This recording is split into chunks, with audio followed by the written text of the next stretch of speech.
Tom Hauser here with another midweek blessing. Hey, I've got a confession to make to you. After 35 years of being a follower of Jesus, Christmas and Easter are two of the weeks of the year that I struggle to have inside me the excitement and anticipation and joy that I know I should have.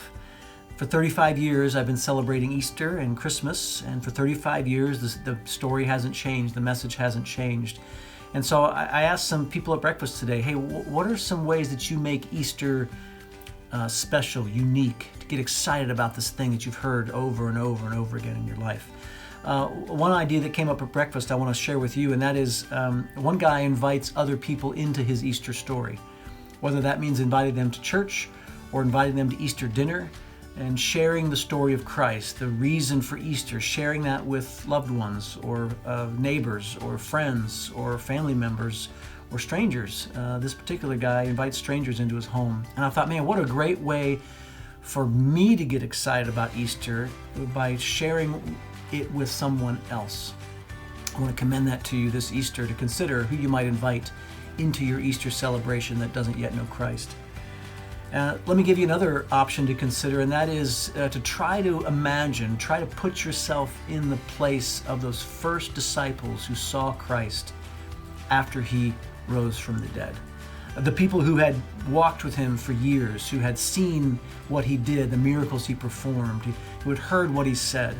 The people who had been there when he was betrayed, when he was arrested, when he was beaten and mocked and hung on a cross, were there when he died, that knew for sure that he was dead, who left dejected, thinking they had seen the Messiah, that all was going to be set right, and now believe that all was lost.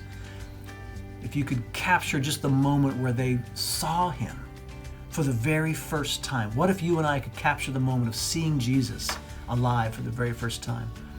We're in John chapter 20 at Grace Point this week. Let me just read you a little passage from John chapter 20 to see if this might be helpful. One of the 12 disciples, Thomas, nicknamed the Twin, was not with the others when Jesus came. They told him, "We have seen the Lord."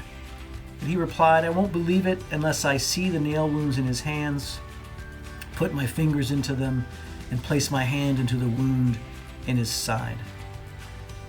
Thomas knew what had happened to Christ, and in his mind, Christ was dead. There's no way he was going to believe it, that he was alive, unless he saw it for himself. 8 days later, over a week later, the disciples were together again, and this time Thomas was with them.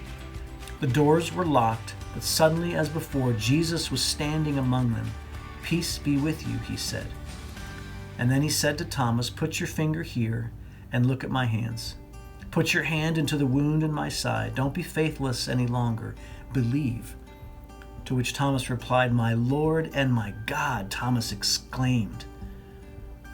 Imagine being in that moment with the risen Christ, totally convinced that he was dead, that it was all over, that none of it worked out, and all of a sudden, in a moment in time, being convinced of the exact opposite, that he was alive, that everything that he had promised was in fact true, that everything he did and everything he taught was exactly from the Messiah for the sake of salvation. Imagine being there in that moment. Reread this little passage a couple times this week and let the passion, the amazement, the joy, the overwhelmed sense of awe and wonder, let that wash over you, imagining what it would be like to see the risen Christ for the very first time. Friends, we will see him again. If we are a follower of Jesus, if you're a follower of Jesus, there will come a day when you and I get to see him face to face again, because he is alive and seated at the right hand of the Father. I would invite you this week, encourage you this week, do whatever that you can do to make Easter not just another Sunday, but an amazing celebration in your own heart that Jesus Christ is alive and well. Till next time, peace, friends.